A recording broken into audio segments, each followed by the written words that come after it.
Жұмсақ, нәзік пирогтың рецептісін іздеп жүрсеңіздер, дәл осы рецептпен жасап көруге кеңес беремін. Ең алдымен ұнымызды осылай ыдысымызға салып аламыз. Бөлме температурасында тұрған сары майымызды үккіштен өткізіп, немесе пышақпен ұсақтап турап осылай ұнымызға саламыз. Қолымызбен крошка дайындайтын боламыз. Жақсылап араластырып аламыз. Үгітілмелі қамыр жасау үшін қажет болады.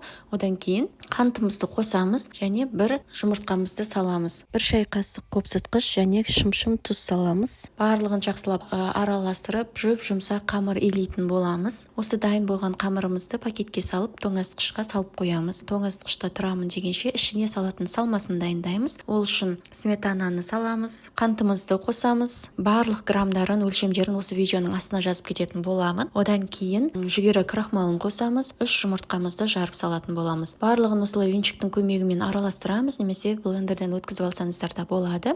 Қатты араластырып, жұмсақ, сұйық және түйір болмайтындай масса дайындап шығамыз. Осы массамыз дайын болғаннан кейін тестамызды алып, формамызға орналастырамыз. Бортиктарын жасаймыз әдемілеп. Мендегі форманың көлемі қыздар 26-24 формаға жасасаңыздар да болады. Өте биік болып шығады және тестасы үгітілмелі болып. Қыздар, осындай ерекше пирогтардың, оңай жасалатын салаттардың түрлерін, ыстық тағамдарды іздеп жүрген болсаңыздар, міндетті түрде парақшама тіркеліп кетулеріңізді сұраймын. Формамыздың әдемі болып тұруы үшін осындай асты тегіс ыдыспен формамыздың үстін басып тегістеп алсаңыздар болады. Ал егер ондай жоқ болса, жай қолыңыздың өзімен жақсылап тегістеуге болады. Одан кейін вилканың көмегімен тестамыздың астын бірнеше жерден тесіп шығамыз және ішіне салатын жемістерімізді қолданамыз.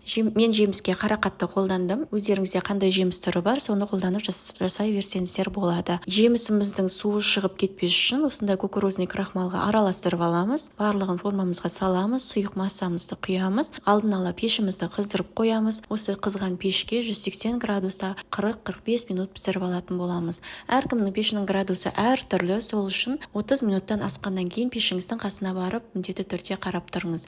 Біздің пирогымыздың беті сарғаяды, сол кезде пирогымыз піскен болады. Пирогты алып шыққан кезде былқылдап тұруы керек, себебі ол әлі ыстық күйінде қатпаған.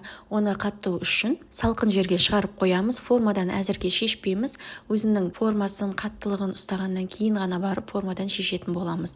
1 сағат бөлме температурасында қойып, одан кейін тағы да салқын қатты болу үшін холодильникке 2-3 сағатқа салып қойсаңыздар, қаймағымыз қатып, жақсы формада ұстап тұратын болады. Сіздер де жасап көріңіздер, ас болсын.